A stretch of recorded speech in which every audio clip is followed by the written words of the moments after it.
వైద్య సేవలు అందించాల్సిన వైద్య విద్యార్థులు అస్వస్థతకు గురై చికిత్స తీసుకుంటున్న వైనం పెద్దపల్లి జిల్లా రామగుండంలో చోటు చేసుకుంది. సింగరేణి మెడికల్ కళాశాలకు చెందిన విద్యార్థులు రాత్రి బర్త్డే సెలబ్రేట్ చేసుకుని రెస్టారెంట్ ఫుడ్ తీసుకోవడంతో తీవ్ర అస్వస్థతకు గురయ్యారు.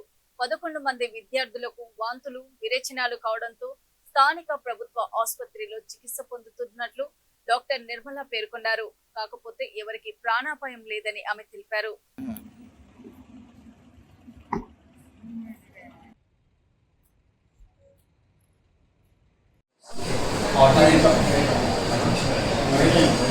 ఇది బయట మీన్స్ హోటల్ డెస్టినేషన్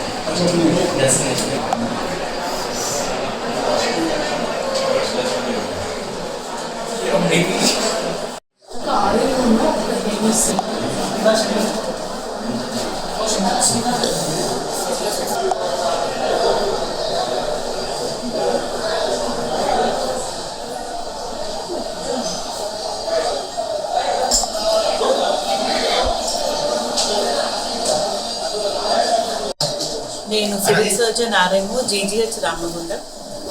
ఈరోజు మా హాస్పిటల్లో సిమ్స్ కాలేజ్ నుంచి 11 స్టూడెంట్స్ అడ్మిట్ అవ్వడం జరిగింది. కారణం ఏంటంటే ఈ 11 మెంబర్స్ బర్త్డే సెలబ్రేషన్ చేసుకొని బయట ఫుడ్ తెచ్చుకొని హాస్టల్లో తిన్నారు. దానివల్ల వీళ్ళకి వామిటింగ్స్, మోషన్స్, ఫీవర్ వచ్చింది. సో ఫుడ్ పాయిజనింగ్ అయిన వల్ల వీళ్ళు సిక్ అయ్యారు. అందరు స్టేబుల్గా ఉన్నారు, ఎటువంటి సీరియస్నెస్ లేదు. సో అందరికి ట్రీట్మెంట్ జరిగింది. సో ఈ 11 మెంబర్స్ కూడా కేరళ డిస్ట్రిక్ట్ వాళ్ళు. సో వాళ్ళు ఫంక్షన్ సెలబ్రేట్ చేసుకొని ఫుడ్ బయటది తీసుకున్నారు కాబట్టి వాళ్ళకి ఫుడ్ పాయిజనింగ్ అయింది. సో ఒకటే మేము కోరేది ఏంటంటే రైనీ సీజన్లో అందరూ జాగ్రత్తలు పాటించాలి, బయట ఫుడ్ మాత్రం తీసుకోకుండా చూసుకోవాలి. ఇన్ఫార్మ్ చేస్తాము.